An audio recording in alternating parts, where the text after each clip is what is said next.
Okay, so welcome everyone, है ना? Yesterday we have done up to 75 number. The medicine वाला portion we are doing, and in this medicine portion we have completed already up to 75 number. I'll let you see once. So a wide QRS complex is typically seen in up to this much we had already done. So let's do a little bit more and just CBS will be finished, because the most asked question from the CBS is generally of the two topics, that is nothing but the ECG and next the heart sound. ठीक है, वहाँ से सबसे ज़्यादा questions medicine में पूछे जाते हैं. So one thing I wanted to tell you that a little bit less active you guys are. थोड़ा सा एक्टिव रहो, है ना. And most of the time I ask you to drop down your answers and you drop down your answer in the normal comment section. While the video is premiering, you can just write it down in that live chat section. Live chat section में अगर आप करोगे तो वहाँ से better होगा, ठीक है. So that will be good. So please comment down the answers when I give you time for answering, ठीक है. So वहाँ पे आप डालो और everybody should answer, because that will be a little bit active and और मजा आएगा, ठीक है. So let's start with the next question, that is low QRS voltage on ECG indicates. ठीक है, the low QRS voltage on ECG indicates what? So actually the options are A, pulmonary embolism, B is pericardial effusion, C is core pulmonale, and D is generally infective endocarditis. So I'll wait for your answers. I'll just now I am waiting for your answer. I'll wait for 30 seconds for your answer, and everybody, A, B, C or D, what is your answer? You should write it down in the comments. I am waiting for your comments. I'm not seeing anyone's comment right now. Come on, fast everybody. You must have to be a little bit active, ठीक है. Active रहेंगे तो class में मजा आएगा. It will not be like कि नहीं चलो कर लेते हैं ऐसा type, because if you will be active, your mind will be fully focused on those things, और वो जनरली आपको याद भी रहेगा. आप ट्राई करके देखो एक बार, ठीक है. अगर यहाँ पे if you write down the answer and that becomes wrong, that question you will never forget in your life, ठीक है. So please write down. Okay, now I am seeing some of you have written the answer. So let's move with the explanation of this question. So low QRS voltage on ECG indicates what? Okay, so if you see the low voltage QRS, just give me a minute. I was about to explain the answers here, है ना. मैं answers explain करने वाला था. So let me move forward, ठीक है. Just a minute. Okay, so this is low voltage QRS. So let us go towards the explanation of this question. So in what all condition this low voltage QRS is being seen? This is a very important question, है ना. ये questions बहुत जगह पूछे गए हैं. So let us do all about the low voltage QRS. So low voltage QRS is generally seen in the conditions of pericardial effusion. There will be dilated cardiomyopathy which will present with generally the low voltage QRS on ECG. Infiltrative cardiomyopathy will also present with low voltage QRS complex, and the next is constrictive pericarditis. So four things you have to remember, that is pericardial effusion, dilated cardiomyopathy, infiltrative CMP, and generally the constrictive pericarditis. So let us see what is answer है, ठीक है. सो 76 number का अगर मैं answer देखूं तो generally यहाँ पे देखो क्या दिया हुआ है, pulmonary embolism, pericardial effusion, cor pulmonale and infective endocarditis. So generally हमारे पास क्या है, this is nothing but pericardial effusion. So pericardial effusion will be our generally the answer. So this is for this question. देखो, low QRS voltage generally on ECG, that simply means less than 5 mm on all limb leads. जितने भी limb leads होते हैं उस सब पे generally the low QRS voltage on ECG means less than 5 mm or generally less than 10 mm on all precordial limbs. So generally you have to remember these two criteria कि limb leads पे कितने, less than 5 mm, and on the precordial limbs it will be less than 10 mm. So this you have to remember, a short thing about that. So let's see here. ST elevation is seen in all of the following conditions except, okay, ST elevation. So low QRS हमने अभी पढ़ा, and now the condition comes ST elevation, and mind it, this is also the question that has been repeated in so many examinations. All of the questions what I am doing here are generally the past year questions only, either in NEET PG or in AIMS or in INICT or in FMG. Anywhere you will find this question. So generally ST elevation is seen in all of the following conditions except, okay, I wait for your answer. That is, A is myocardial infarction, B is coronary artery spasm, and C is constrictive pericarditis, whereas D is generally the ventricular aneurysm. So I wait for your answer, myocardial, coronary, constrictive and ventricular aneurysm. So I am waiting for your answer. Please write down your answers. I am waiting for your answers, then only we will go with the description of this answer, ठीक है. ST elevation is seen in all of the following conditions except, fast. Please write down your answer, I am waiting. जब तक आप करोगे नहीं तब तक मैं आगे बढ़ूंगा नहीं। So please drop down your answer, ठीक है। चलो, so let's go with the ST elevation. So let's see in what all conditions there will be ST elevation. इसमें थोड़ा सा डीप में जाऊंगा मैं, ठीक है। So generally in case of ST elevation we have to remember upward और concave and convex, दो चीजें याद करनी है कि ST एलिवेशन अपवार्ड में जनरली कॉनकेव है या फिर कॉन्वेक्स है, ठीक है। So if there is convexity upwards, ठीक है, if there is convexity upwards, it is the case of acute MI, LV aneurysm and fringe metal angina will be there. If we see the concavity upwards, it is upwards but generally क्या है, convex concavity है, it is concave, ठीक है, it is concave, so generally that is nothing but acute pericarditis. If you can't remember this convexity and concavity, at least remember that ST elevation is seen in the case of STEMI, तो हम पढ़ते हैं STEMI, that is ST elevated myocardial infarction, that सबको पता है, एक condition तो everybody knows. The next thing you must know is that LV aneurysm, Prinzmetal angina and acute pericarditis, this you must remember. अगर ये याद कर लो तो बहुत बेहतर है, कॉन्वेक्सिटी और concavity. But if you can't remember this, at least remember this acute MI, LV aneurysm, Prinzmetal angina and acute pericarditis. In all these cases there will be ST elevation, ठीक है। आगे देखो ST depression. So ST depression is seen in which all cases? So ST depression generally will be seen, देखो इसमें भी if the depression is oblique, plane और sagging depression, ठीक है, sagging depression is there, that will be generally seen in the case of coronary artery disease, that is angina pectoris में भी दिखेगा। The next is generally which with mirror image of correction mark. हाँ, ये question पूछा जाएगा, ये देखो ये टिक मार्क है ना, इसका जनरली मिरर इमेज दिखेगा, like this you will see generally the ST depression, and that will be generally in the case of digitalis toxicity, and that you will again be reading in pharmacology also। जब मैं pharmacology की cardiovascular system करवाऊंगा, there also you will be reading। I have uploaded so many videos, generally हमने general pharma कर लिया है पूरा का पूरा, so now the term in pharmacology also is about the जो हमारा सिस्टेमिक है वही बाकी रह गया। सो जनरली डिजिटालिस टॉक्सिसिटी में with mirror image of correction mark, ये करेक्शन मार्क करके पूछा जाएगा। So just remember this question. The next is with convexity upwards, ठीक है, with convexity upwards, that is seen in the case of ventricular hypertrophy. So at least if you can't remember all this, एक ये याद कर लेना है, that is question mark वाला याद कर लेना है, this is important. And next क्या याद करना है कि बाकी ये सब coronary artery disease, digitalis toxicity and ventricular hypertrophy will show generally ST depression, at least this much you must remember, और ये क्वेश्चन वाला तो याद कर ही लेना, ठीक है। So this is for ST elevation. So now you came to know about the answer, answer पता चला है ना, the answer is generally constrictive pericarditis, ठीक है। ST elevation is seen myocardial infection में दिखता है, कोरोनरी आर्टरी स्पाज्म में दिखता है ना, और जनरली LV एन्यूरिज्म में भी जनरली दिखता है। देखो ST segment elevation is seen in acute pericarditis but not in constrictive pericarditis. यहाँ देखो the option here is constrictive pericarditis. So generally in constrictive pericarditis we don't see ST segment elevation, rather we see ST segment elevation in generally acute pericarditis. In some cases of acute pericarditis we can see generally the ST segment elevation, generally not in the constrictive pericarditis which is associated with flattening or inversion of T wave. So ये question पूछा जा सकता है कि inversion of T wave is seen in generally, that is nothing but constrictive pericarditis, ठीक है, constrictive pericarditis। Let's move with the next, ठीक है। What is the diagnostic ECG feature of fresh myocardial infarction? Very important question. I'll write 2 questions here, ठीक है, ये बहुत ज़्यादा repeated question है। So what is the diagnostic ECG feature of fresh myocardial infarction? And we should not only know about the fresh myocardial infarction, है ना, we must know about generally the older myocardial infarctions also। 2 things we must remember, एक तो pathology में जो gross appearance होता है वो है ना, generally if I talk about TPTC, generally myocardial infection में, okay, let me ask this question to you rather than explaining this question to you, I want to ask a question।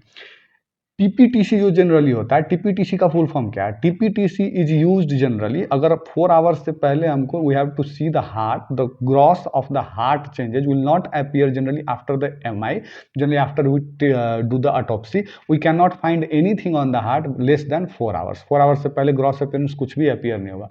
So in that case if you want to know what will you do, what will you do? We'll use a stent TPTC, है ना, TPTC stent use करेंगे जो generally brick colour दिखाएगा, है ना, and that is nothing but brick red कहाँ होगा? पूरे हार्ट में जहाँ पे नॉर्मल होगा। Y?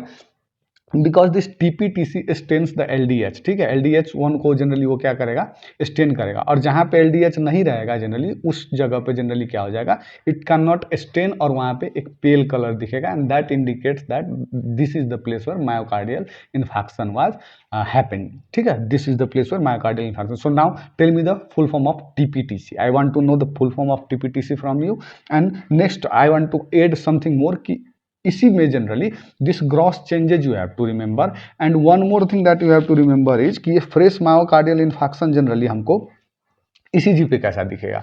Not only the fresh myocardial infection but also the older myocardial infection also how can we see on the ECG, ठीक है.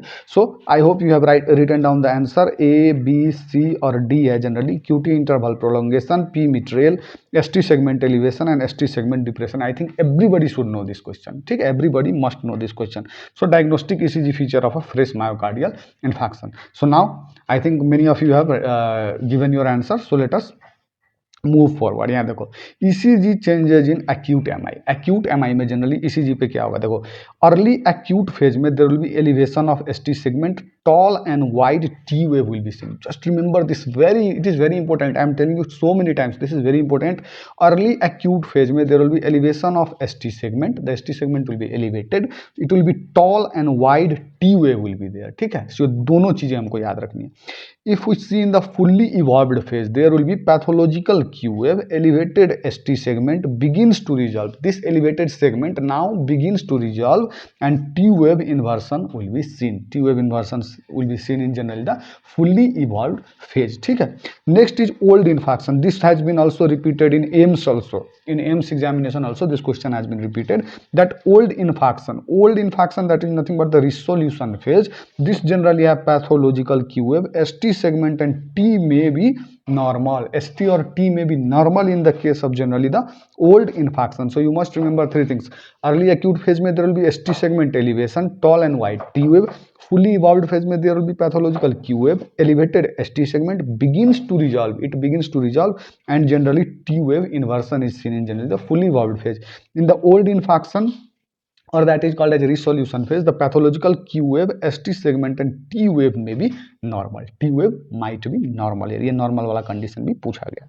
So let's see the next question. ठीक है, the next question that is nothing but QT interval is shortened in. Okay, so the options are hypocalcemia, hypokalemia, hyperkalemia and hypercalcemia. ठीक है, hypercalcemia. So let us see. Oh, यहाँ का मैंने answer नहीं बताया क्या, 78 नंबर का answer I think I have not tell you, although I have given everything here. So यहाँ से आप कर लोगे जनरली, बट 78 नंबर का आंसर आपका क्या हो जाएगा, एसटी सेगमेंट एलिवेशन. ठीक है, ST segment elevation, fresh myocardial में elevation of ST segment will be scene.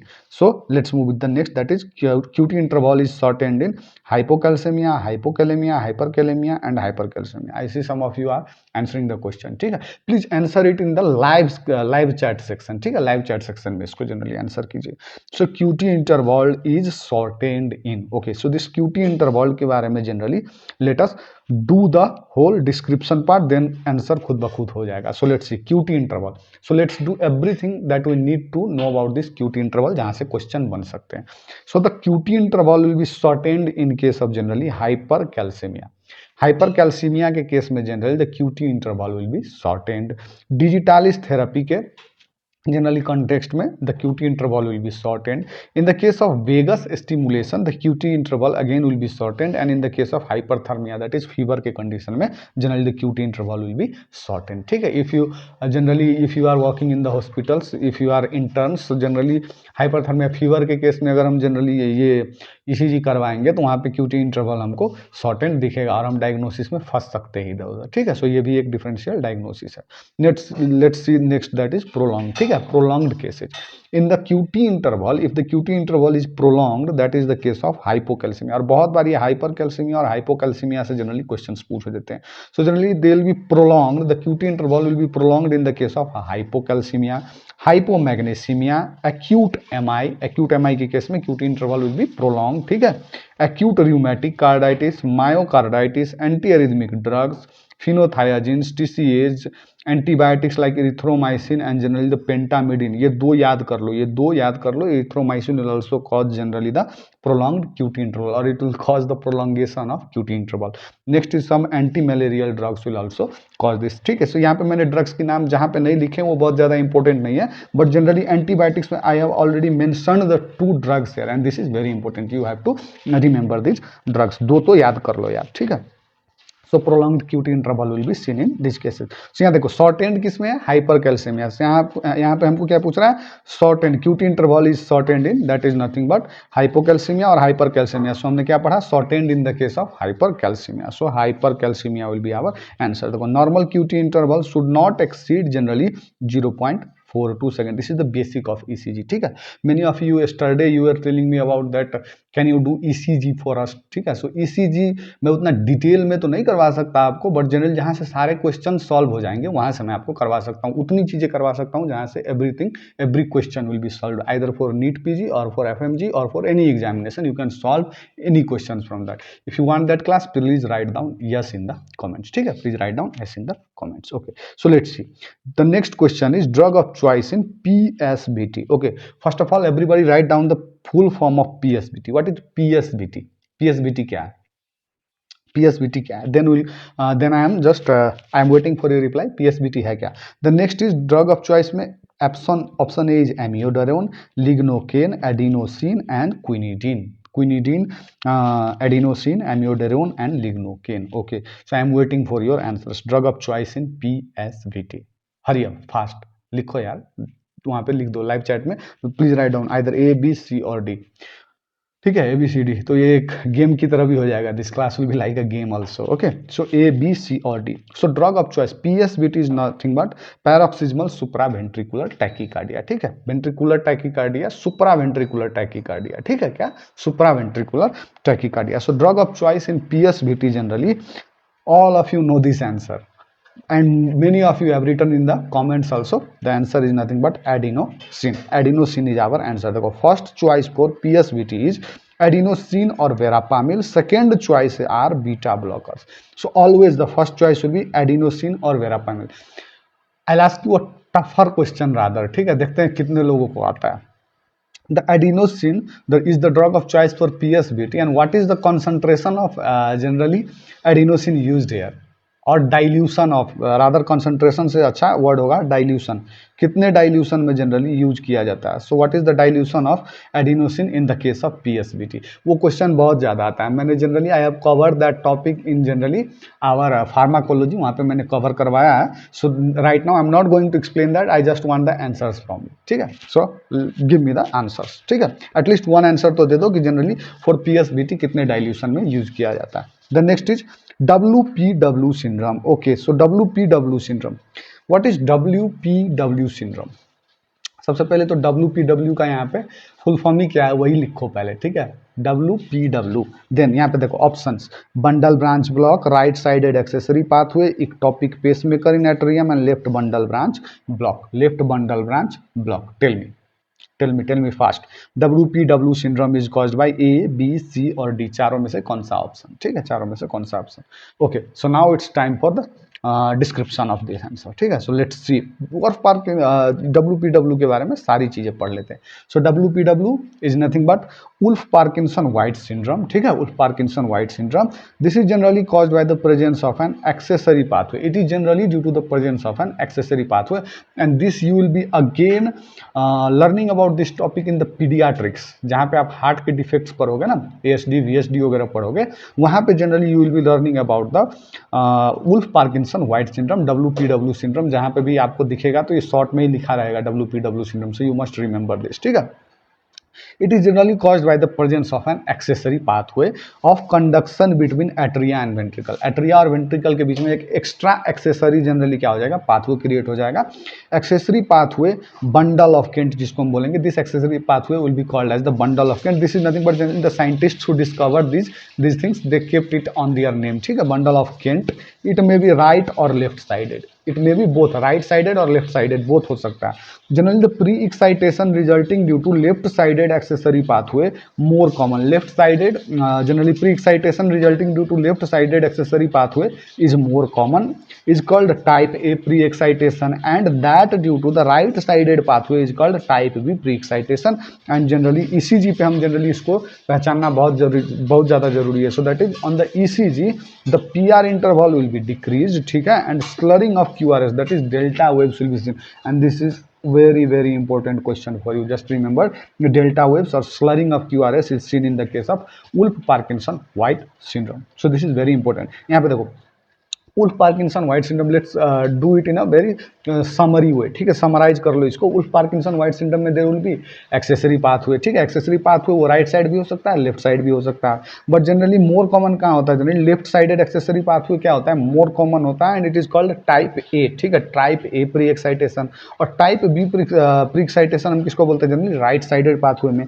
ECG पे कैसा दिखेगा, decreased PR interval and slurring of QRS, that is nothing but the delta waves. इतनी समरी याद करो। यहाँ से अगर वुल्फ पार्किंसन व्हाइट सिंड्रोम से क्वेश्चन पूछ रहा है WPW से, तो one question if they are asking that will be covered from this much. इतना अगर आप पढ़ लो तो यहाँ से क्वेश्चन ऑफ कोर्स 90% चांस है कि यहीं से क्वेश्चन आएगा, because this is the main topic for WPW syndrome, ठीक है। And most of the question are being asked from this 1, 2 and 3 points only, ठीक है, ये 3 पॉइंट्स से ही ज्यादा क्वेश्चन पूछे जाते हैं। सो यहाँ पे WPW syndrome is cause by, बताओ यहाँ पे मैंने लेफ्ट और राइट साइड दोनों बताया, right sided accessory pathway, so accessory pathway is in the option, ठीक है, एक्सेसरी पाथवे है ना, बाकी तो होगा ही नहीं जनरली, है ना, ये सब तो खत्म है accessory pathway. So generally left sided is more common, but generally यहाँ पे लेफ्ट साइडेड दिया नहीं है, सो राइट साइडेड दिया है बट एक्सेसरी पाथवे है। So our answer will be the best answer here will be generally right answer नहीं, best answer choose करना होता है। So this is right sided accessory pathway, ठीक है। चलो आगे देखते हैं। Radio frequency ablation is done पर, okay. So Wolff Parkinson White syndrome में एक और चीज यहाँ पर ट्रीटमेंट ऐड कर लीजिए, add the treatment here. The treatment for radio generally the Wolff Parkinson White syndrome will be nothing but radio frequency ablation. The ablation will be done and that pathway will be closed, ठीक है। वो pathway को close करने के लिए there will be radio frequency ablation that you will study in general the surgery topic. Surgery topic में आप इसके बारे में पढ़ेंगे, ठीक है। So generally the answer will be WPW, ठीक है, WPW Wolff Parkinson White syndrome, ठीक है, Wolff Parkinson White syndrome. The next question 82 number हो गया हमारा, है ना। So now 83 number, constant PR interval is seen in, okay, so constant PR interval is seen in which cases, let me just do this, so constant PR interval is seen in, now I'd like to have your answers here, ठीक है। So your answers, constant PR interval is seen in first degree block, second degree Mobitz type 1, third degree block, और all of them वही ना, Mobitz type 1 है, ठीक है। First degree A, B is second degree Mobitz type 1, second degree में Mobitz type 1 और type 2 दोनों होते हैं। C is third degree, D is all of the above. So now tell me constant PR interval is seen in which case, ठीक है। इसके बारे में मैंने कल का जो लाइव वीडियो था उसमें भी I had talked about this, constant PR interval is seen in, okay. I am waiting for your answers, 10 seconds more, hurry up guys, fast। So constant PR interval is generally seen in the case of, let's see the description. So PR is constant in the case of first degree heart block and second degree Mobitz type 2। Just 2 thing you have to remember, यहाँ से question फंसेंगे आपको। देखो PR constant is seen in the case of first degree heart block, ठीक है, first degree heart block, and second degree में generally there will be second degree in the option है, और फर्स्ट नहीं है तो सेकंड के साथ चले जाओ।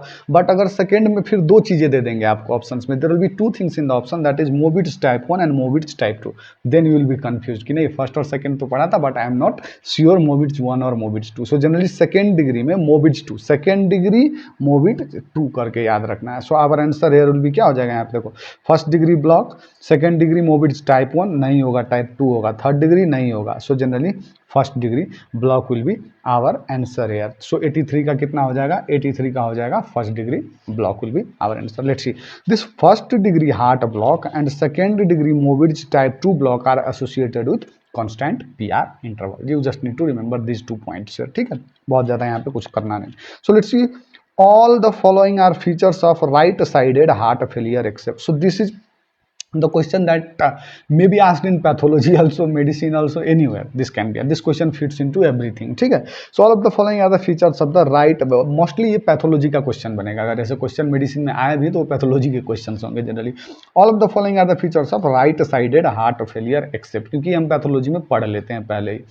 And I think in Preeti ma'am's lecture, she has started this cardiovascular system with the topic of heart failure only. ठीक है, हार्ट फेलियर से ही शायद उन्होंने शुरू ही किया था. So generally all of the following are features of right-sided heart failure except right-sided heart failure except. So generally यहाँ पे देखो, option is increased PCWP, pulmonary capillary wedge pressure, है ना. Next is pulsatile liver and increased JVP, ठीक है, increased JVP. The next option will be generally, एक option बाकी था यहाँ पे, positive hepatojugular reflex. So A, B, C और D, ठीक है, A, B, C और D. What is your answer? I am waiting for your answers. Then I'll explain a little bit deep about this generally the right-sided heart failure and the left-sided heart failure. ठीक है, right and left-sided heart failure. Okay, A, B, C and D.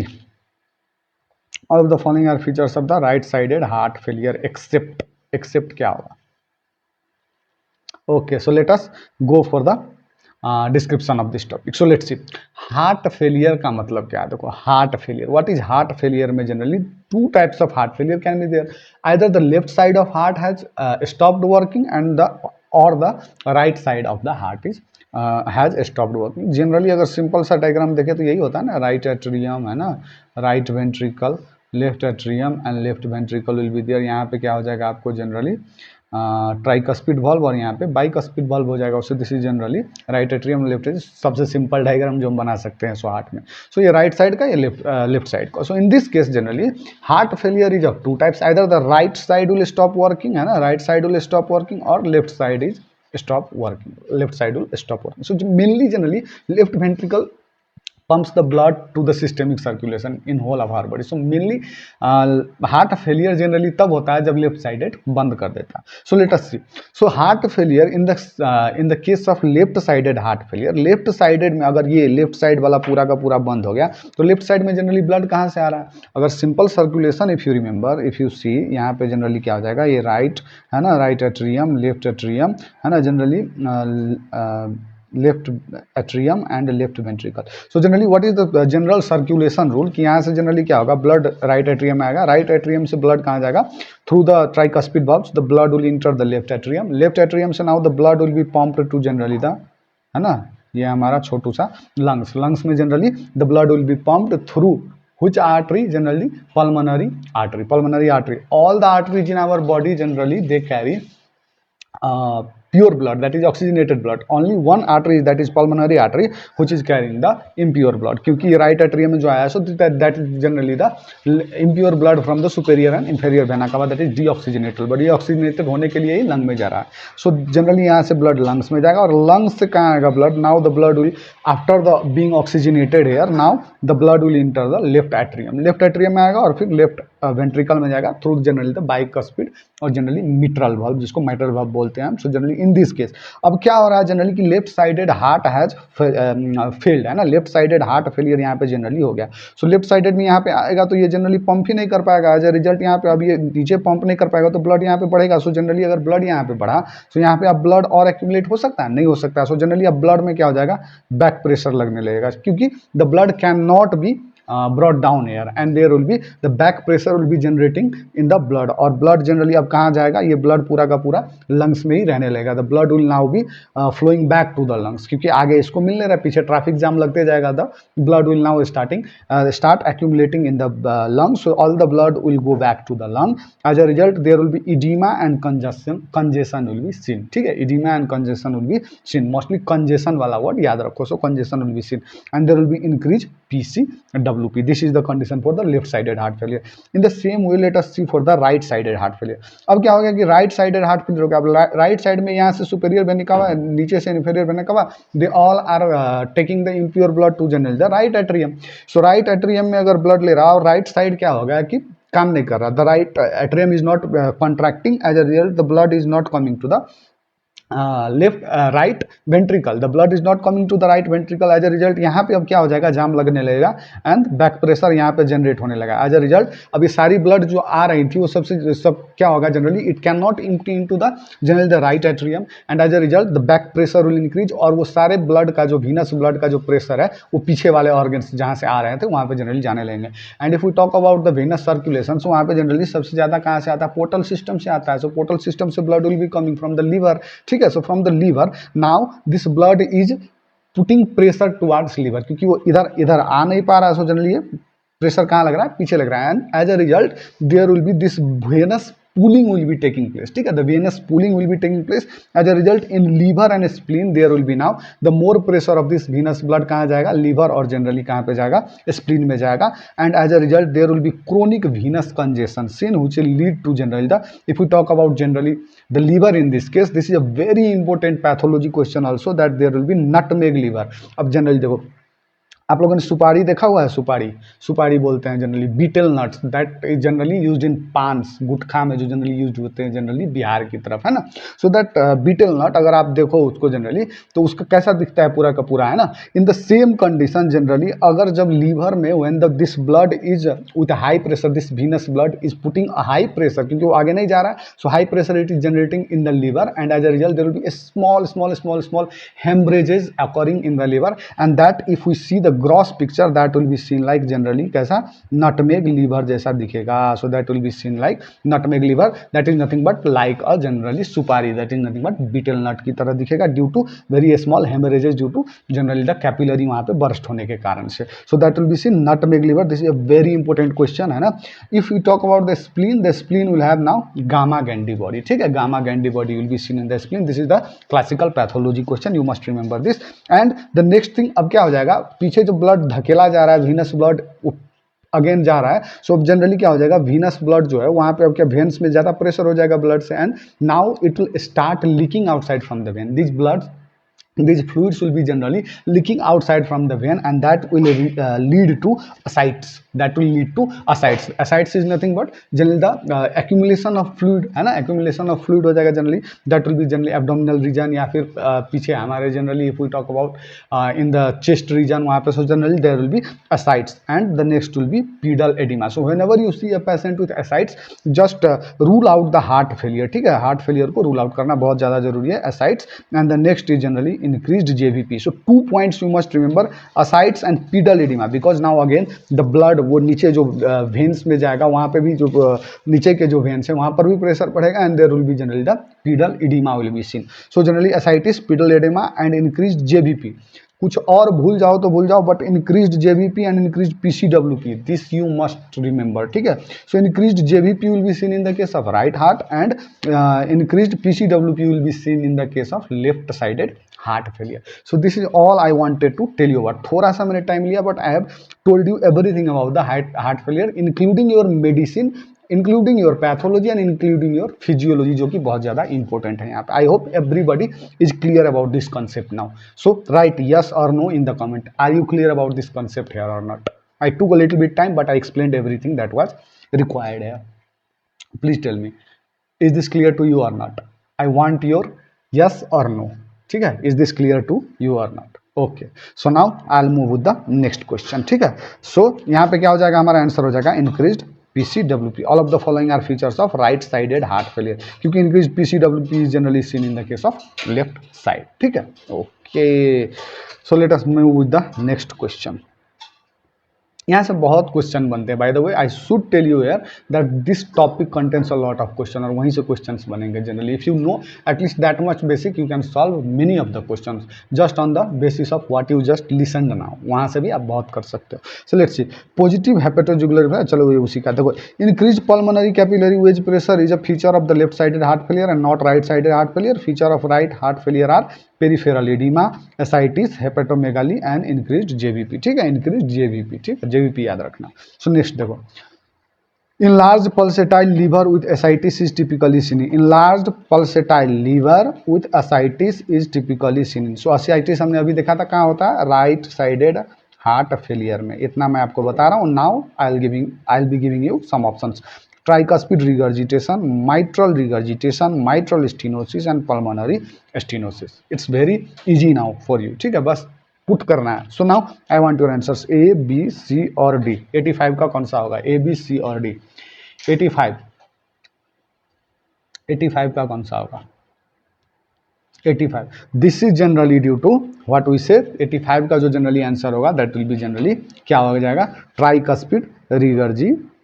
This is generally due to tricuspid regurgitation. देखो, hepatomegaly with systolic pulsations of liver and ascites are typically seen in tricuspid regurgitation. In the case of tricuspid regurgitation, ये generally देखो right sided heart failure में मैंने बोला था ना generally. So generally ये figure पे आप जनरली रख सकते हो उसको. And holosystolic murmur that accentuated on inspiration is called as. ये डी कार्वेलो साइन भी generally you must remember in this topic. ठीक है, so this is all about the 85 number. आगे चलो. Area of mitral orifice in adults is. Area of mitral orifice in adults. In adults, the area of mitral orifice. ठीक है, mitral opening orifice means nothing but the opening of mitral valve. कितना होता है general? ठीक है, you must know this. ठीक है, if you have learned the mitral stenosis topic in the medicine, वहाँ पे आपको जनरल फिजियोलॉजी बताया गया होगा पहले. ठीक है, area of mitral orifice in adults. By the way, I would like to ask you, which teacher are you following for medicine? कौन सा टीचर को फॉलो कर रहे हो?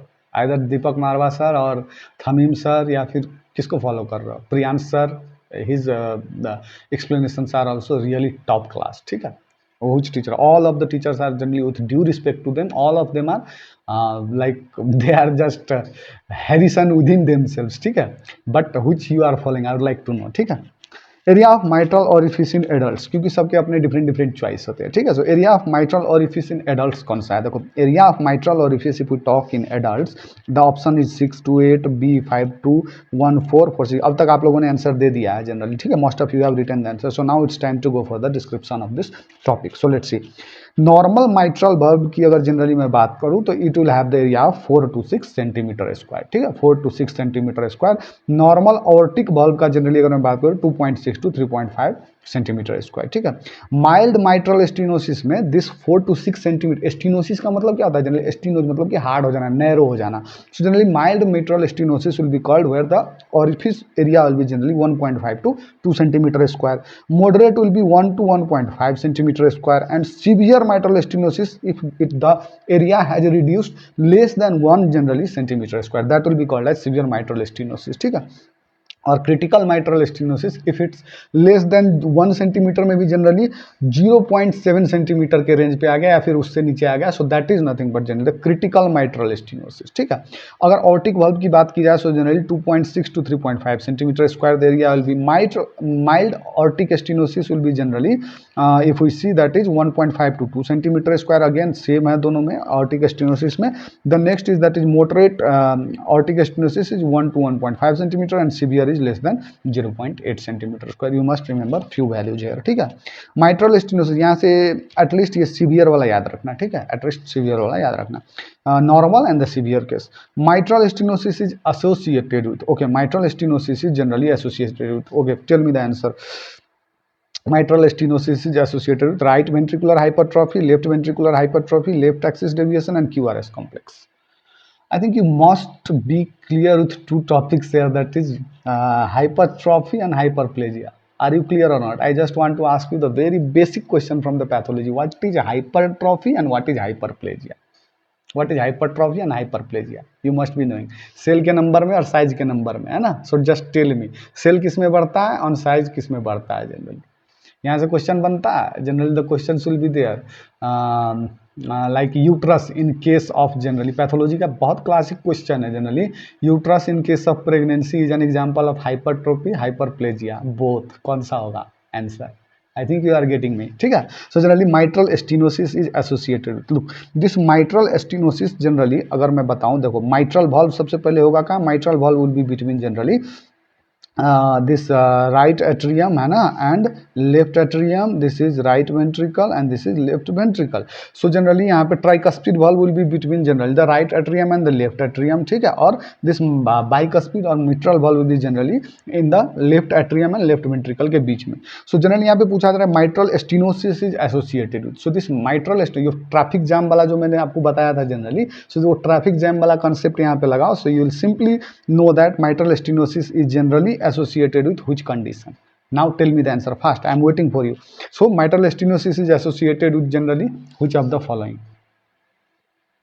This is nothing but right ventricular hypertrophy. देखो hypertrophy generally कब होता है, generally if you talk about the hypertrophy है ना, generally hypertrophy occurs in generally the case कि वहाँ पे मसल्स बहुत ज़्यादा काम करने लगेंगे. So if muscles is working too much there will be ventricular hypertrophy, और any muscle if it is working too much there will be hypertrophy. हम क्या करते हैं जनरली जिम में जाते हैं और जनरली हाथ से we push up and we do a lot of weight lifting, as a result there will be the hyper working of generally these muscles, as a result it will result in hypertrophy. So generally जिसको बहुत ज़्यादा काम करना पड़ेगा that muscle will go under hypertrophy. So generally यहाँ पे if you use that concept there will be right ventricular hypertrophy will be our answer. देखो owing to the raised left atrial pressure, left atrium की pressure बढ़ने की वजह से that leads to the increased pulmonary arterial pressure, pulmonary artery की pressure बढ़ेगी, ये वही ट्रैफिक जैम वाला लगाते जाओ, and increased right ventricular pressure overload right ventricular hypertrophy occurs. ठीक है, वहाँ पे प्रेशर ज़्यादा होगा, एज अ रिजल्ट वहाँ क्या होगा, ज़्यादा उसको क्या करना होगा, पंप करना होगा और ज़्यादा काम करना होगा. Just now to pull away that much amount of blood only it has to do more work, ठीक है, क्योंकि प्रेशर ज़्यादा है, so it has to provide more force, more work करना पड़ेगा, as a result there will be right ventricular generally hypertrophy will be occurring.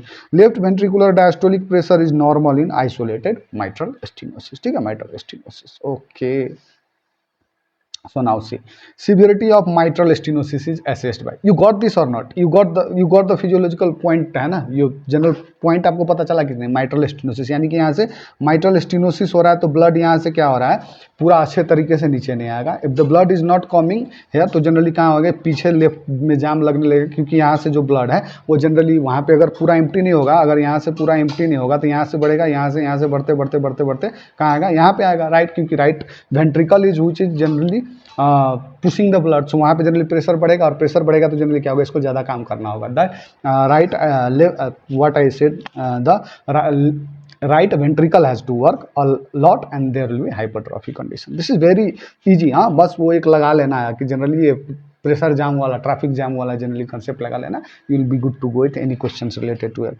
Severity of mitral stenosis is assessed by, severity of mitral stenosis is assessed by, okay, let's see this loud S1. Okay, I'll explain it later. First of all, you write down your answer A, B, C and D. Severity of mitral stenosis is assessed by what? Severity of mitral stenosis is assessed by, and severity किससे कर सकते, look severity हम यहाँ पे फंस सकते हैं generally किस क्वेश्चन में, loud S1 के क्वेश्चन में. look severity of mitral stenosis, how severe stenosis is occurring there, we cannot tell it from the loud S1 because severe calcified mitral stenosis के केस में there will be soft S1. ठीक है, but this soft S1 also is not the exact thing, we have to look on the S2OS gap. So this will be our answer, the S2OS gap is very necessary. Look, let's see this.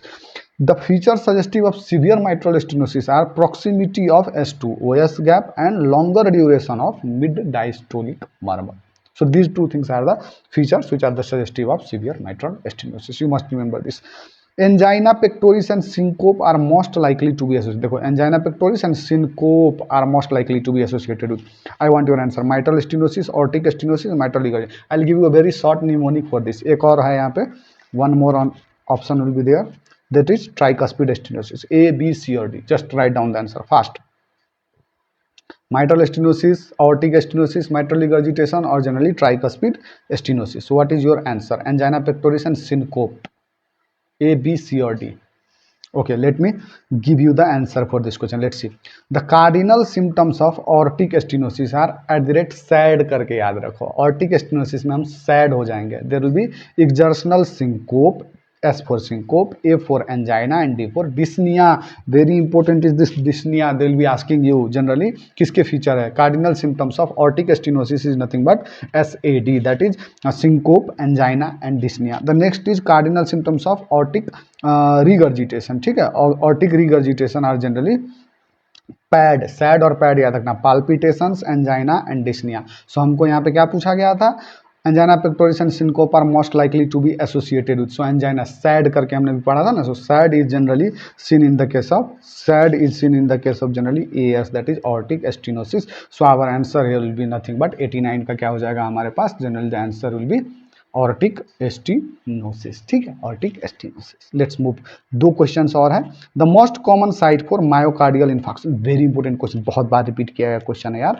The most common site for generally myocardial infarction two. Myocardial infarction का सबसे common site कौन सा है?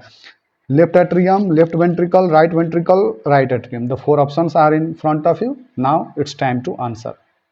What will be the answer? A, B, C or D? A, B, C or D? Okay, fast. So generally the most common site for myocardial infarction among the given options here is nothing but left ventricle. Most of you are right, left ventricle. Let's see why. Most common site of MI is anterior wall of left ventricle. The more correctly if we say, this is nothing but anterior wall of the left ventricle. And remember this anterior wall. Left ventricle तो याद करना है. Just remember anterior wall of the left ventricle. The frequency of critical nanosing of generally the arterial trunks and corresponding sites of infarction. Look, ये देखो left एंटेरियल, ये छोड़ो ऊपर का छोड़ो, बस इतना देखो कि लेफ्ट एंटेरियर डिसेंडिंग आर्टरी जो जनरली होता है LAD, it contributes to 40 to 50%. ठीक है, and generally anterior wall of left ventricular near apex and anterior portion of the LV septum. ठीक है, LV सेप्टम. यहाँ देखो RCA generally 30 to 40% and generally LCA will be generally 50 to 20%. So ये generally सबसे कम है. सबसे ज़्यादा कहाँ पे होता है 50%, और उससे भी ज़्यादा LAD, that involves generally the anterior wall of LV near the apex and anterior portion of the LV septum. ठीक है, so this is very much important. If you know about the branches of the coronary artery, कहाँ से पास होते हैं, वो एक figure होता है, वो अगर आपको याद है generally will be good to go with this answer. So in this session today I would like to end the session on a positive note with this much for today, है ना. And if you want more classes be a little bit more responsive, है ना, और अगर आप लोग और responsive रहोगे so we can do more classes. और अभी NEET PG has also been postponed, है ना. The time is not clear yet कि कितने दिनों के बाद होगा, but maybe 25-30 days it will take to arrange for the new centres and all those things, है ना, generally. So that almost 20 to 25 days तो आपके पास मिनिमम है. सो दैट इज गुड, है ना. ये भी हो सकता है कि जनरली बैड हो गया, but generally this is take it as a good thing, है ना, because you will get more time to generally revise. Don't छोड़ना नहीं है उसको generally. Don't leave up the generally the revision work जो आप कर रहे थे. Just push it more because you have more time now. ठीक है, so this much I wanted to tell you and this is for today and in the next session I think और करवाऊँ ये CBS system के और चाहिए आपको या फिर नेक्स्ट सिस्टम शुरू करूँ?